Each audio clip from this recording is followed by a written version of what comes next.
¿Ya todo listo ya? Vamos pasando una asistencia.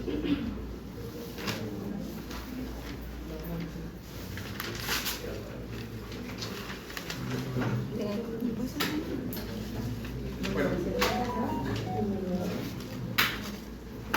del capítulo de ayer, entonces era como la parte general del corazón. No dijimos nada profundo de eso, era muy general.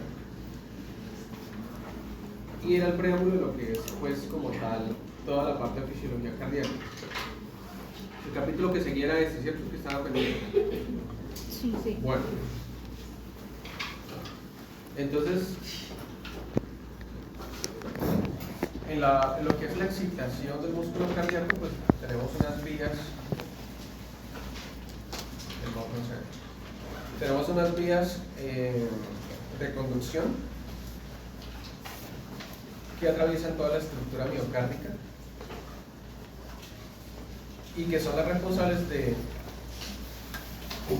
la excitación y la conducción del impulso eléctrico al miocardio.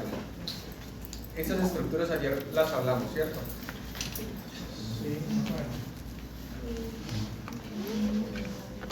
Entonces, comenzamos con el nodo sinusal. Entonces, realmente, cuando ustedes hacen la disección del corazón y el estudio, no es una estructura que se aprecie muy bien el nodo sinusal, que ustedes lo vean y digan ahí está el nodo sinusal. Más que verse, se puede sentir. Si ustedes se ubican en esa zona y tocan, pueden llegar a sentir como un cambio de la textura del músculo. Él está realmente muy cerca de lo que es la desembocadura de la vena cava superior, ¿sí o no? Ahí se ubica el nodo sinusal, está localizado entonces en la pared posterolateral de la aurícula derecha. Pues el nodo sinusal se considera que es tejido cardíaco especializado, pero realmente no es contráctil, sino pues netamente tiene función excitatoria. Entonces pues prácticamente no tiene filamentos contráctiles. Y las células que conforman el nodo sinusal tienen una unión estrecha con el resto de células del músculo auricular. ¿Eso para qué? Pues para permitir o facilitar que el impulso corra a través del nodo sinusal hacia el resto del músculo cardíaco. Y el nodo sinusal pues tiene mecanismos de ritmicidad y es automática. Esto quiere decir que él no depende de que otra persona lo esté estimulando, sino que él solo tiene una capacidad autoexcitatoria. Entonces, mire la negatividad que tienen las células del nodo sinusal. Realmente es muy diferente a lo que habíamos visto en el cuadro de arriba. ¿De cuánto es esa negatividad? Menos 60, Menos 55, menos 60. ¿De cuánto era la célula muscular ventricular que estábamos estudiando ayer? Menos 82, menos 85. Y la célula muscular esquelética casi siempre es menos 90.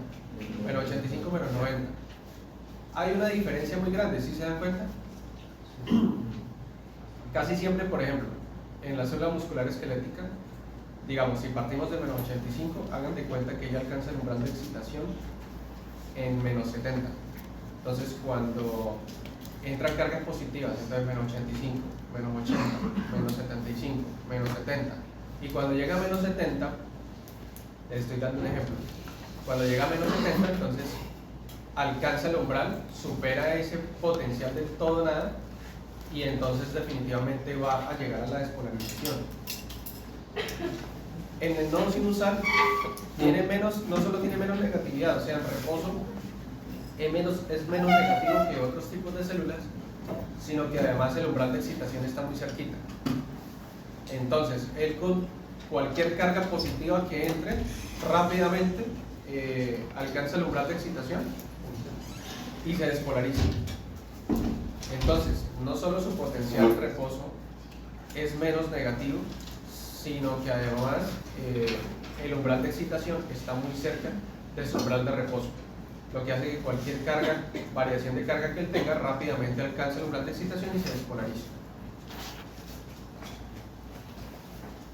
Entonces, en este estado, aparte, o una excepción a la regla de todo lo que hemos visto hasta el momento, es que él es menos negativo que los demás tipos de células que vimos, porque él en estado natural tiene una permeabilidad, ¿sí?, de los canales que permiten la entrada de cationes, como por ejemplo el sodio. Entonces, él en un estado natural, él tiene apertura de canales de sodio que normalmente hacen que él vaya variando el voltaje, estando en estado de reposo. Es decir, es como si en la célula muscular esquelética que vimos no necesitara de la acetilcolina para abrir los canales de sodio, sino que estuvieran permanentemente abiertos. ¿Sí me hago entender? Entonces, en su estado de reposo natural, la membrana celular de las células del nodo sinusal son altamente permeables al sodio. También un poquito al calcio, pero bueno, sobre todo el sodio. Entonces eso hace que ella alcanza su estado de reposo, bueno, se despolariza, empieza a repolarizarse, alcanza su estado de reposo y su membrana es permeable a los iones de sodio y empieza otra vez a volverse positiva, y ahí alcanza otra vez su umbral de excitación, se despolariza, luego se repolariza nuevamente, y cuando se está terminando de repolarizar, su membrana es altamente permeable a iones de sodio y vuelve y hace este ciclo. Entonces, por eso ella tiende a ser en estado de reposo menos negativa que las otras células que vimos, porque las otras células que vimos en estado de reposo normalmente no tienen una permeabilidad alta a los iones de sodio. Ustedes se dieron cuenta, necesita de algo que permita la entrada de ese sodio. Acá naturalmente el sodio entra. Entonces, esto lo que hace es que, pues, primero maneje menos negatividad, y segundo, ella solita alcance su potencial, su umbral de excitación. No necesita que nadie la estimule. Así se explica el mecanismo de ritmicidad del nodo sinusal. Entonces, está en reposo, pero el reposo, sus canales de sodio están abiertos. Entra sodio, alcanza el umbral de excitación, se activan canales activados por voltaje,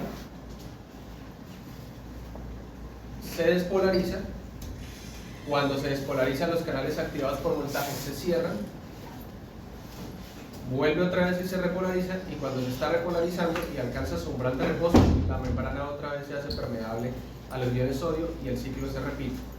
Entonces, es de esta manera que ustedes explican por qué el nodo sinusal funciona solito, porque el nodo sinusal no necesita de nadie que esté constantemente estimulándolo. ¿Sí me hice entender hasta ahora?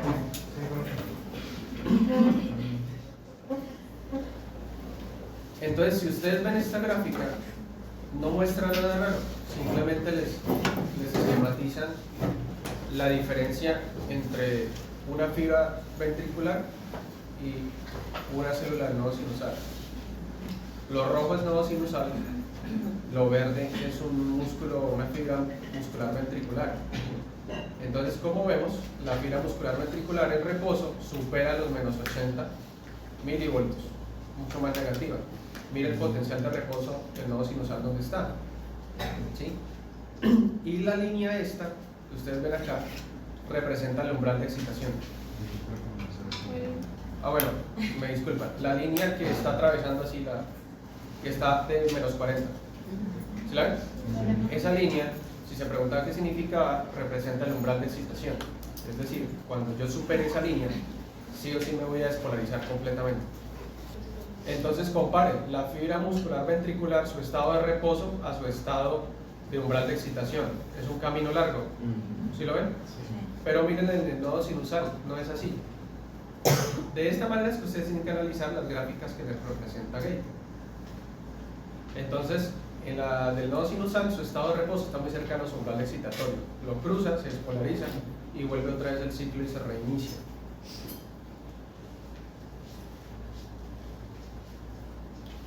Entonces, entrada de iones sodio naturalmente a la fibra a las fibras del nodo sinusal.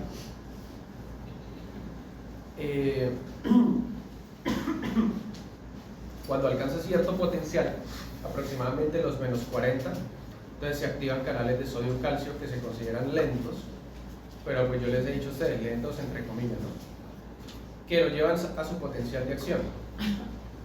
Más o menos, unos 100, 150 milisegundos después, estos canales se cierran y se abren canales de potasio.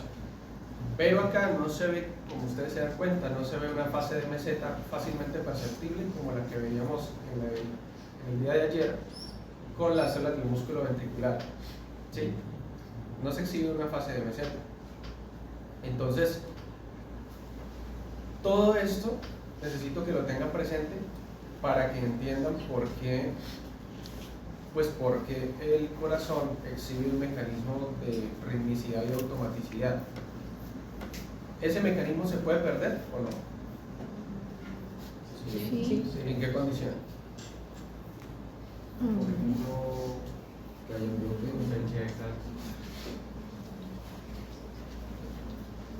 ¿En qué situaciones? Si hay un bloqueo, Un bloqueo del nodo sinusal, que el paciente tenga un infarto y el infarto se lleve el nodo sinusal, o digo, que el paciente tenga una cardiopatía chagásica o una cardiopatía dilatada o una cardiopatía hipertensiva y con el tiempo eso deteriora las fibras del nodo sinusal, se deterioran, se dañan y si eso se daña pues no funciona, se va a reemplazar por tejido cicatricial como todo lo que sucede en el cuerpo y pues no va a haber automaticidad. ¿Ustedes no han escuchado el Chagas? Que en el campo le dicen el famoso pito. Es un parásito. Creo que el que lo transmite es el vector que es de la familia de los triatominos. Sí. Y entonces él es muy famoso en zonas rurales porque él, bueno, fisiopatología del Chagas. El animalito, él es capaz de guiarse por las concentraciones de dióxido de carbono que uno emana mientras respira. Entonces cuando la persona está acostada, casi siempre es cuando está acostada durmiendo en la habitación, el vector, no el parásito, el vector, él se guía por las concentraciones de dióxido de carbono en el ambiente hasta que, siguiéndolas, llega hacia donde está la persona. Se posa sobre su piel y él es hematófago. Empieza a alimentarse de la sangre y al alimentarse de la sangre llena los intestinos, se llena y presiona y defeca. Entonces al mismo tiempo que se alimenta la persona, defeca sobre la herida. Y en las heces está el parásito, que por cierto creo que es del Trypanosoma cruzi. Hay muchos más y depende de la región. En Brasil es distinto al de Colombia, y entonces el parásito tiene alta preferencia por las células cardíacas, las parasita y dura muchos años y no causa sintomatología. Prácticamente el paciente le pica, entra el parásito y el paciente muy probablemente no va a tener ni siquiera una fiebre, va a pasar de agache. ¿Cuándo se entera el paciente? Con los años. El paciente comienza a ser ya, entonces le picó cuando tenía 20 años y a los 40, 45 empieza el paciente a tener sintomatología de disnea, termina viniéndose del catatumbo, porque eso es muy común en áreas rurales. Lo estudian, termina con cardiología y tiene el corazón así grande, dilatado, porque el parásito se consumió casi todo el tejido miocárdico. Una preguntita, yo tenía entendido de que hay una etapa crónica y una aguda. Hay una etapa aguda que no es común en todos los pacientes. Por ejemplo, lo mismo con el VIH. Una persona se contagia de VIH y puede hacer una etapa aguda donde se confunde con una gripa muy fuerte. Lo tumba, le da escalofrío, le da fiebre, malestar.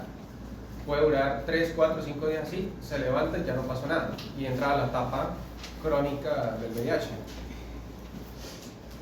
En el Chagas es lo mismo, el paciente puede o no puede hacer síntomas. Si los hace una sintomatología muy general, como si fuera un dengue o si fuera alguna infección general, pero no necesariamente. Y entonces ahí ya entra la etapa crónica, que es aún más asintomática que la anterior. Y entonces el paciente normalmente se da cuenta cuando ya tiene la afectación miocárdica. En Brasil hay una variante que tiene preferencia pero por el músculo liso intestinal, y entonces los pacientes hacen megacolon. Se dilata el colon porque se lleva prácticamente todo el músculo liso, entonces queda un colon dilatado, poco funcional, que los pacientes sufren de obstrucción intestinal por un hilio adinámico porque no tienen el músculo liso. Entonces eso se llama cardiopatía chagásica. Y entonces esos pacientes pues tienen daño miocárdico, el parásito daña las células del músculo cardíaco y entra en insuficiencia cardíaca, y algunos de esos daños comprometen estas fibras de conducción, sea el nodo AB, sea los ACI, sea el nodo sinusal, se los lleva. Pero hay muchas otras, lo más común, por ejemplo, los pacientes con hipertensión arterial, esto se va dañando. Cardiopatía isquémica se va dañando, y eso es lo que se escucha, que le colocan los famosos marcapasos. Le colocan los marcapasos. Entonces, cuando le colocan marcapasos, porque está fallando alguna de las vías de conducción como tal. Profe, una pregunta, o sea, el corazón también tiene la capacidad de crear un marcapasos, o sea, en dado caso de que el lóbulo sinusal esté bloqueado. Más que de crearlo, es delegar. Es delegar. Entonces, si el nodo sinusal no funciona y no se estimula a la frecuencia que debería estarse estimulando, pasa a tener el mando, el nodo AB. Pero el nodo AB no estimula al mismo ritmo o a la misma frecuencia, mejor, que estimula el nodo sinusal. Entonces el nodo sinusal tiene una frecuencia promedio de estimulación entre 60 y 100 latidos por minuto. Nodo AB, entonces entre más o menos 40 a 60 latidos por minuto. Y los ASDIs máximo les llegan por ahí a 40 a 45 latidos por minuto.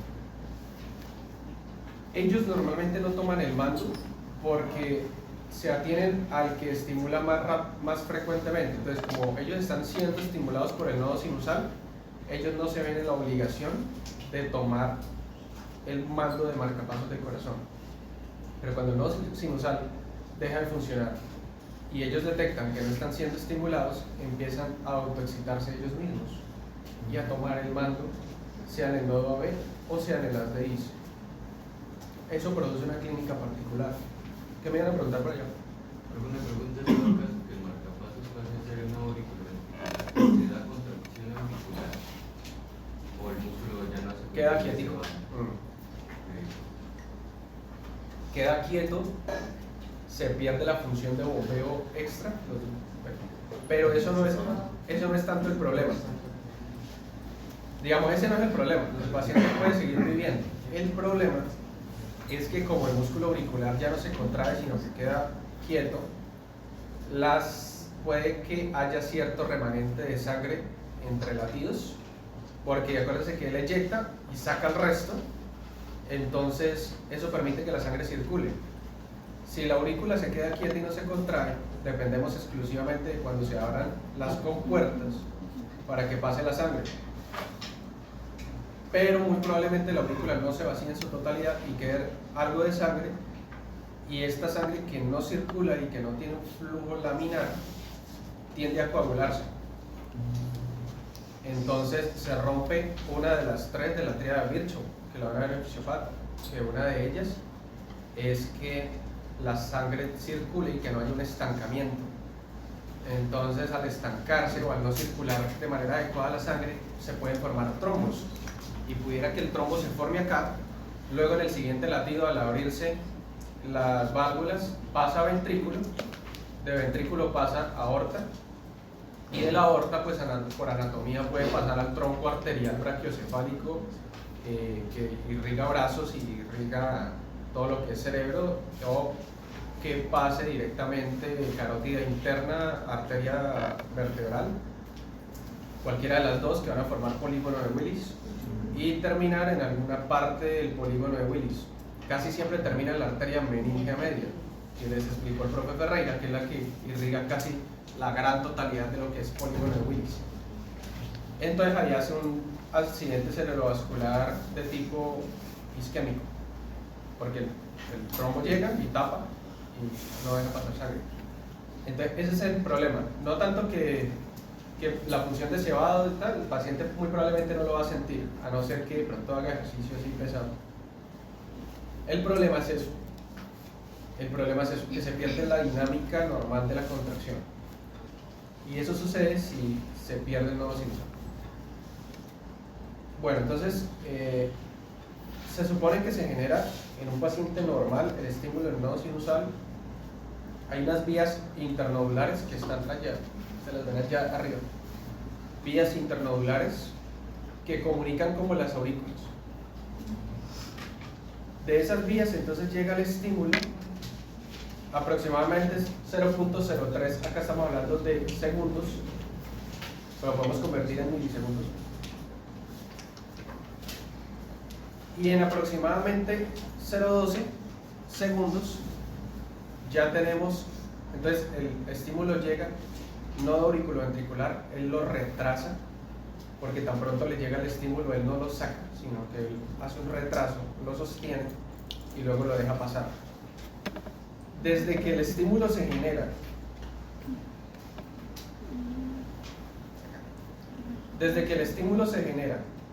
en el nodo sinusal, hasta que el estímulo pasa o deja pasar el nodo AB, han pasado aproximadamente 0.12, 0.14 segundos. Se lo estoy diciendo en segundos porque normalmente eso manejamos en el electrocardiograma. Entonces, pues por eso me acostumbro a manejarlo así. Cuando lleguemos allá, pues me van a entender más. ¿Qué produce o qué genera ese retraso del nodo AB? Pues ese retraso permite que tan pronto se genere la despolarización auricular, el estímulo no pase directamente a los ventrículos, sino que yo le dé el tiempo suficiente para que el estímulo pase por todas las aurículas y luego ya se contraiga, porque acuérdense que primero es la parte eléctrica y luego la contracción. Al nodo AB retrasar el paso del estímulo de los ventrículos, asegura que las aurículas se contraigan primero que los ventrículos. Esa es la razón de por qué todos no se contraen al unísono. Si el nodo AB no hiciera un retraso, pues por la velocidad de conducción de las fibras, prácticamente todo el corazón se contraería al mismo tiempo, tanto aurículas como ventrículos. Gracias, Renzo. ¿Ya están todos? El aviso. ¿Quién falta? Entonces, volviendo acá, eso es lo que sucede. Si ustedes ven ahí, está ahí un septo que está como dividiendo la vía. Este es el tejido fibroso. Y ustedes ven que del nodo AB se desprenden ya lo que va a ser, ¿qué? El haz de His. Rama izquierda, rama derecha.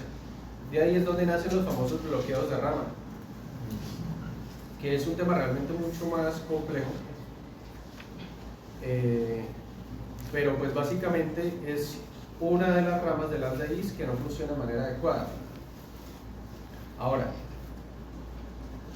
todo el sistema de conducción desde el nodo sinusal hasta las ramas del haz de His, hasta la última puntica de la rama del haz de His, se puede lesionar o se puede dañar y generarme distorsiones o alteraciones electrocardiográficas pues visibles. ¿Listo? Esto pues lo que les está comentando, dependiendo de la literatura que lean van a ver una variación en esta cifra. Según esto, pues el retraso final del nodo AB sería de 0.16 segundos desde que se originó el estímulo hasta que el nodo AB lo deja pasar, 0.16, o sea, más o menos a los 0,16 segundos estaría llegando el impulso eléctrico a los ventrículos, tiempo suficiente para asegurar la contracción auricular y luego posteriormente la contracción ventricular. Estas fibras son fibras de alta velocidad, ¿sí? Mire que pueden conducir de 1.5 metros a 4 metros por segundo. Como el corazón es chiquito, pues esa velocidad es absurdamente rápida. Por eso es, vuelvo y lo repito, necesario el retraso de la conducción por parte del nodo AB. ¿Quién leyó cómo es que el nodo AB hace eso? Creo que por ahí está. ¿Cómo es que el nodo AB logra retrasar el impulso que viene o que le llega? Pues, ¿cómo lo logra retrasar? ¿Cómo lo hace?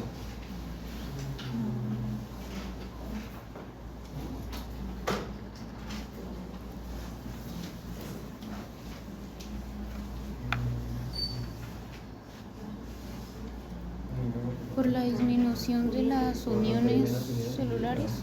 Así es.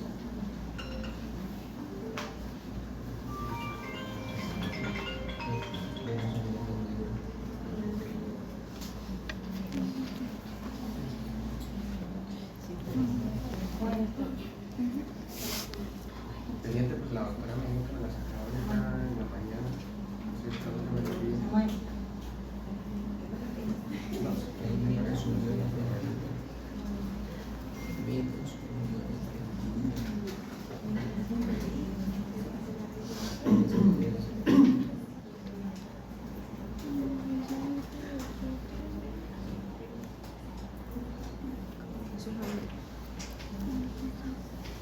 Listo. Este es un resumen de los tiempos que se manejan entonces en cuanto a la estimulación en cada porción del miocardio. Las frecuencias promedio de estimulación del nodo auricular, auriculoventricular y las fibras de Purkinje. Esto es promedio, pero acuérdense que el nodo sinusal puede alcanzar muchísima más frecuencia que esto, en algunas condiciones patológicas y en otras sin estar en condiciones patológicas. Por ejemplo, ¿en qué condiciones aumenta la frecuencia de estimulación del nodo sinusal de manera fisiológica? Aumento de temperatura. El ejercicio. Pero aumento de temperatura ¿de quién? Porque si usted me dice de la persona por fiebre, sería patológico. Pero si usted me dice porque la persona está en un ambiente caluroso, pues no es patológico, es una adaptación de la persona. Por el ejercicio, Sistema simpático.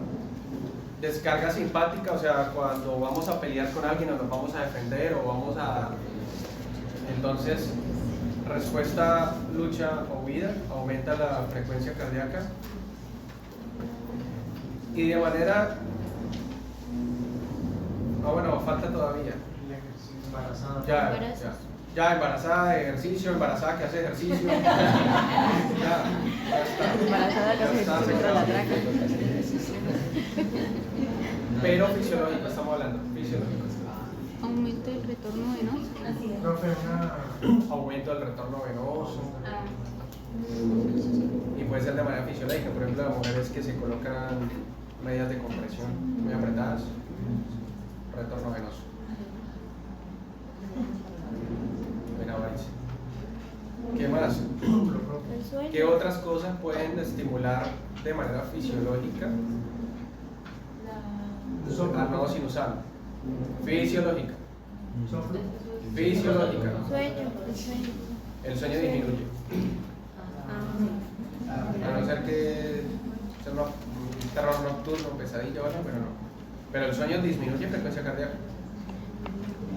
La cafeína. Las hormonas tiroideas. La estimulación por hormonas tiroideas incrementa la frecuencia cardíaca. ¿Falta alguien? Ahora, si la hormona ya está muy elevada, pues ya pasa al contexto patológico, pero en el contexto fisiológico, la hormona tiroidea estimula. Y de manera patológica, ¿qué encontramos? Disculpe, qué pena. Es que como cómo hormonas tiroideas tienen como esa... Porque las hormonas tiroideas son hormonas metabólicas.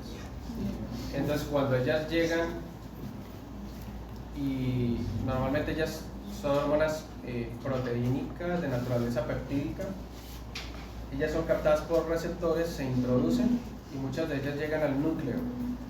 Y una de las tantas cosas que hacen es incrementar los procesos de fosforilación oxidativa, incrementar el gasto energético e incrementar la temperatura, incrementar la cantidad de bombas sodio y potasio que se saca de la membrana, incrementar la cantidad de canales.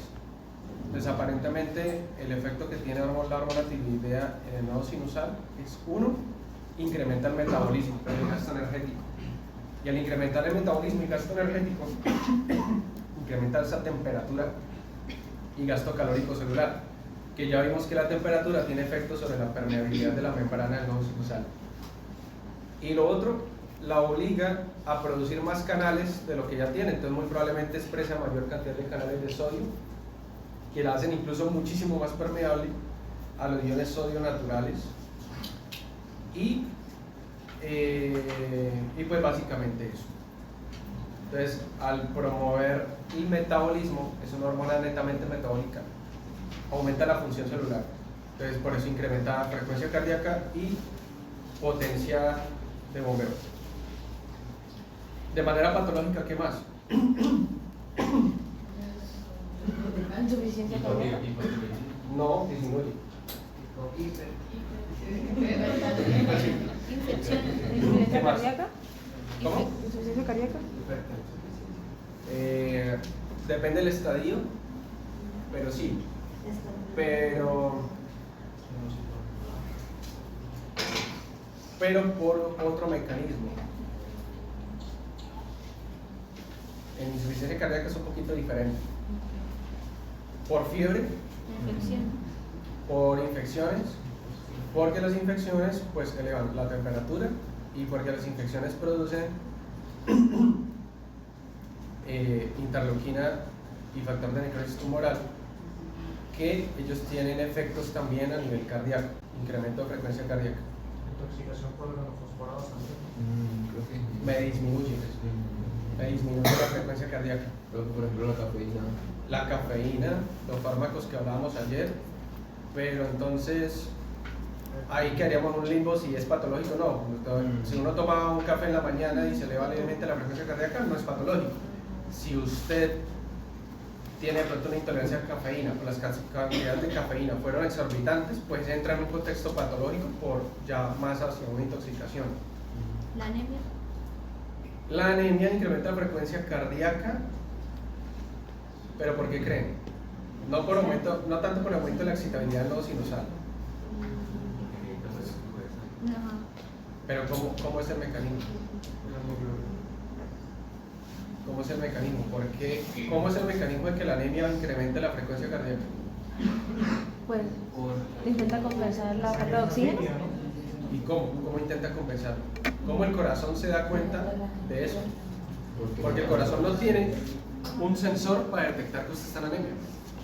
No lo tiene. Detecta la falta de oxígeno y trata de aumentar la volemia para así poder cambiarlo. Pero ¿cómo el corazón incrementa la frecuencia? ¿Cómo se da cuenta que usted necesita eso? Por los los niveles de dióxido de carbono no necesariamente van a aumentar. No necesariamente. Usted puede tener una paciente anémica y tiene 10 de hemoglobina y usted le mira la saturación, está saturando bien, y los niveles de dióxido de carbono normales. Una pregunta, ¿no es por hipercolemia? No. La respuesta es sencilla.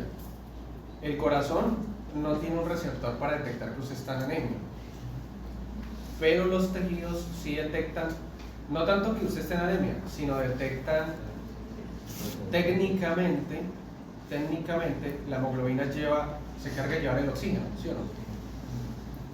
Entonces los tejidos empiezan a detectar como si les estuviera llegando menor cantidad de sangre.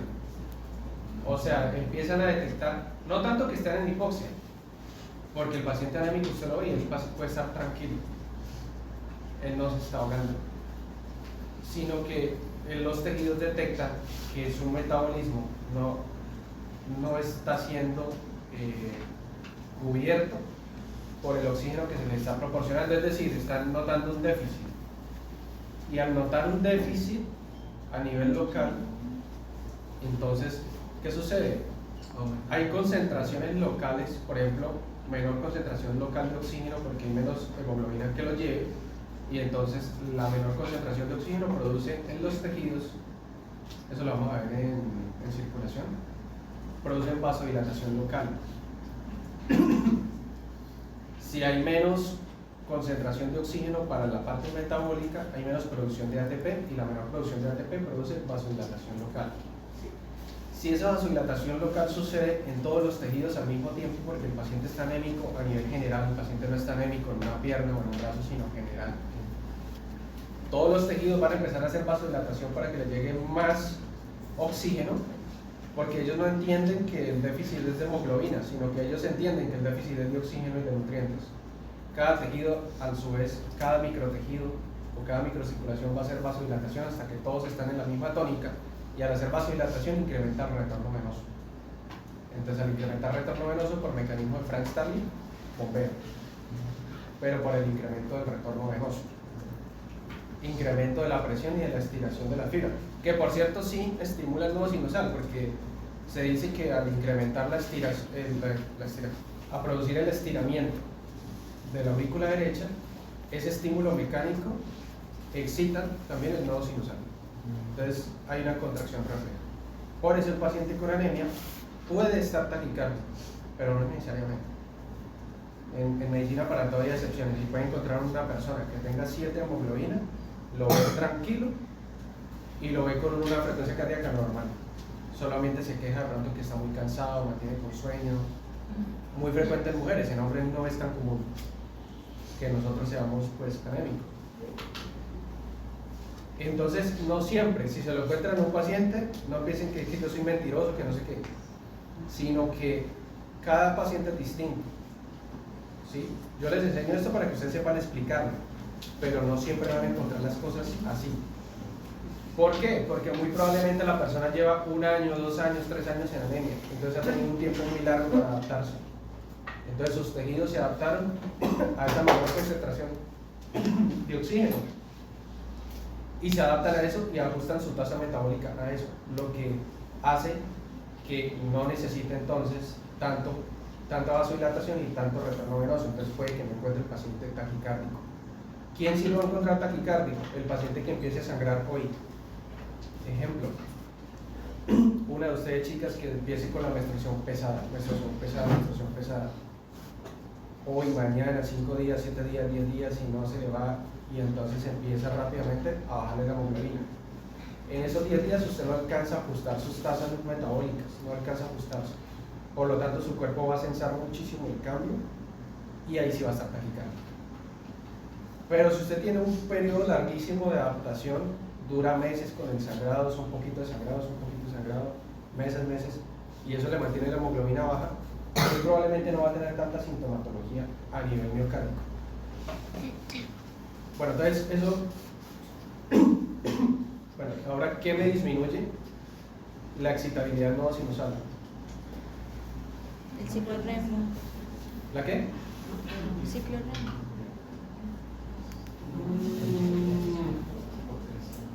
Pero es que usted ve un paciente hipotenso y el paciente tiene taquicardia refleja. La hipotermia sí. Intoxicación por órgano. Ahora sí, intoxicación por órganos fosforados. ¿La qué? Pero la hipovolemia produce taquicardia. De hecho, pero la hipervolemia también. ¿Cómo?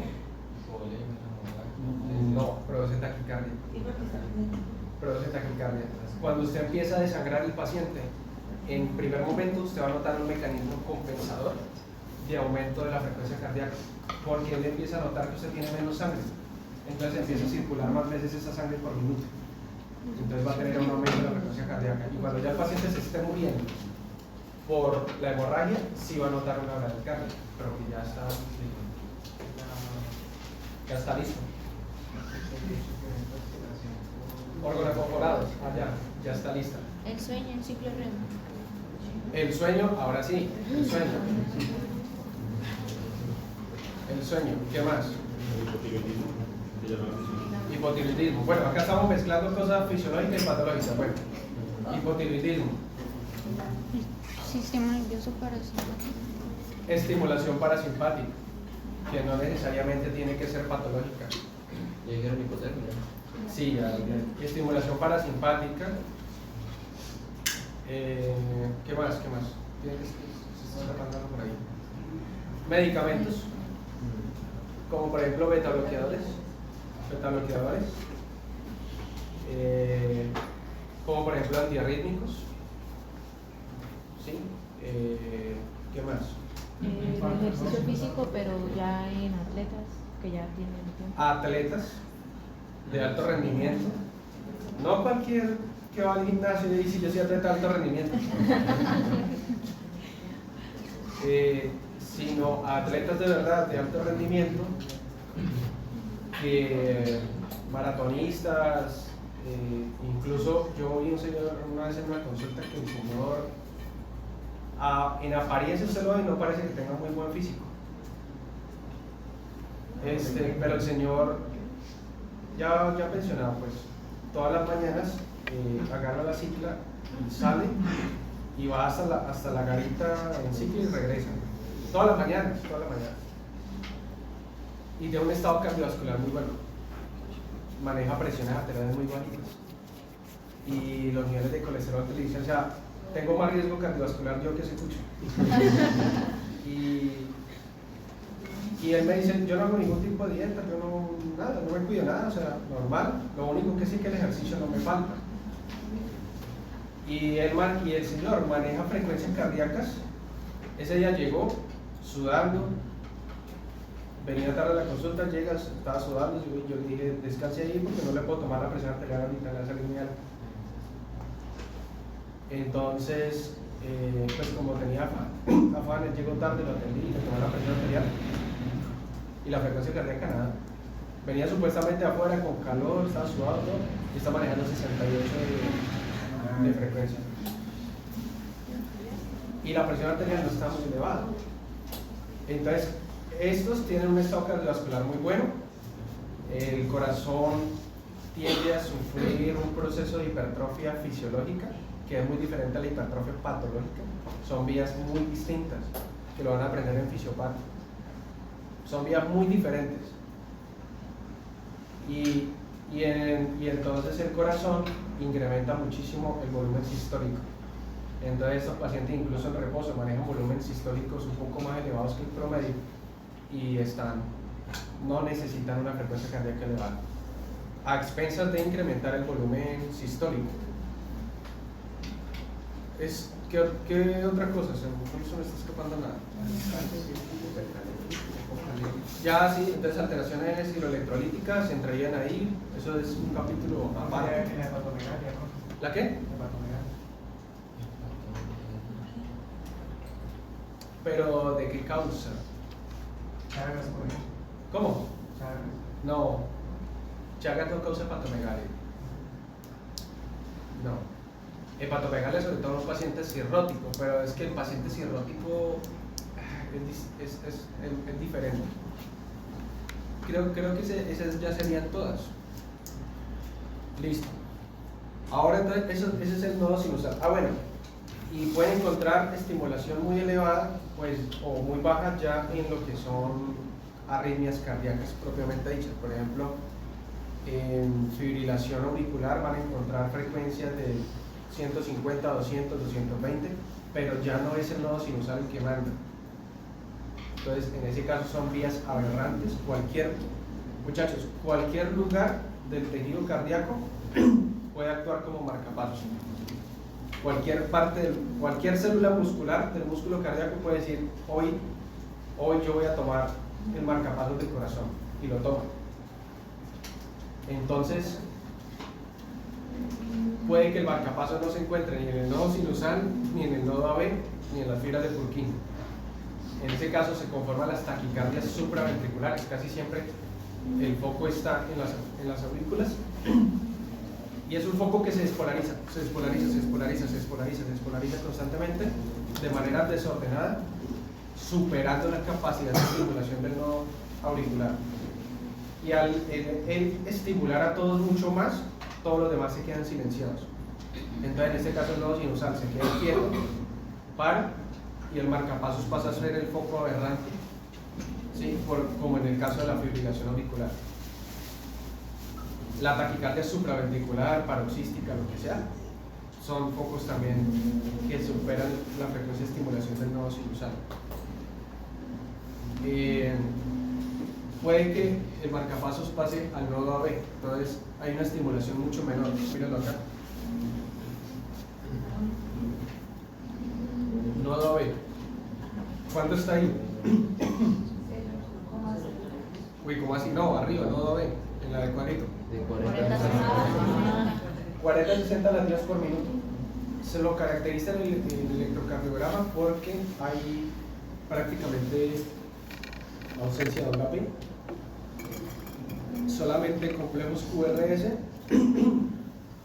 que todavía tienden a ser estrechos, y usted le saca la frecuencia cardíaca y está entre eso, entre 40 y 60 latidos por minuto, con una ausencia total de doble P.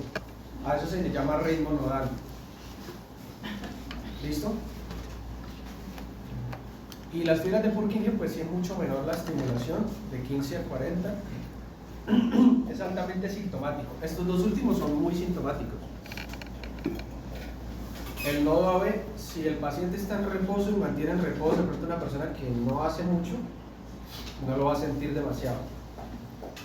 Pero en el momento en que la persona vaya, por ejemplo, a la tienda, camine hacia la esquina, vaya para la tienda, sí va a empezar a sentir el ahogo.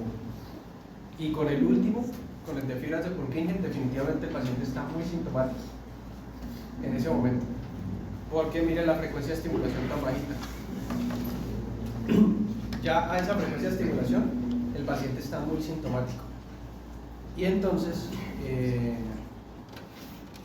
pues no solamente hay una estimulación bajita, sino que hay aberrancia en todo. Ustedes van a ver un electrocardiograma pues completamente patológico, probablemente sin onda P y sin un QRS que sea fácilmente identificable, o sea, como el QRS normalito que estamos acostumbrados a ver. Y pues todo esto ya es susceptible de colocación de marcapasos. ¿Listo? Hay marcapasos que son marcapasos desfibriladores. No sé, hay una entrevista, una entrevista con un viejito que está dando una entrevista. No sé si usted la ha visto, un video. Y él está dando la entrevista y de repente hace, y ahí fue que en ese momento tuvo un paro, pero el marcapasos lo detectó y activó el desfibrilador y se lo pegó para que siguiera. Y tuvo un paro y no cayó inconsciente. No cayó. Entonces, estos pacientes que tienen estos problemas, ellos son ya para colocar marcapasos porque en cualquier momento el sistema falla y ellos hacen una arritmia fulminante y caen. Entonces les colocan marcapasos el marcapasos detecta y estimula, pero algunos les colocan desfibrilador, se los colocan ahí en los ventrículos, se lo colocan acá en los ventrículos para que el marcapasos, si detecta algún tipo de arritmia susceptible de ser desfibrilable, le avisa al desfibrilador y se lo pega, y el paciente pues se logra manejar con eso. Acuérdense que acá en Colombia y en otros lugares no hay cultura de donación de órganos, es muy difícil que haya encontrado un corazón. Esto casi siempre en pacientes muy adultos, también mayores, no en todos, pero sí, entonces es muy difícil que un paciente mayor ya le haga corazón, muy difícil. Entonces terminan con marcapasos y controlar los factores de riesgo cardiovascular. Entonces, si es hipertenso, controlar la presión; si es diabético, controlar el azúcar; si sufre de colesterol, controlarle los niveles de glicemia y colesterol, para que este problema no siga avanzando. ¿Listo? Bueno, ese era el tema de hoy. Más corto que el de ayer. Yo tengo uno, pero es más como el tema de transporte. O sea, las proteínas del canal se contaría como transporte de difusión simple y difusión facilitada.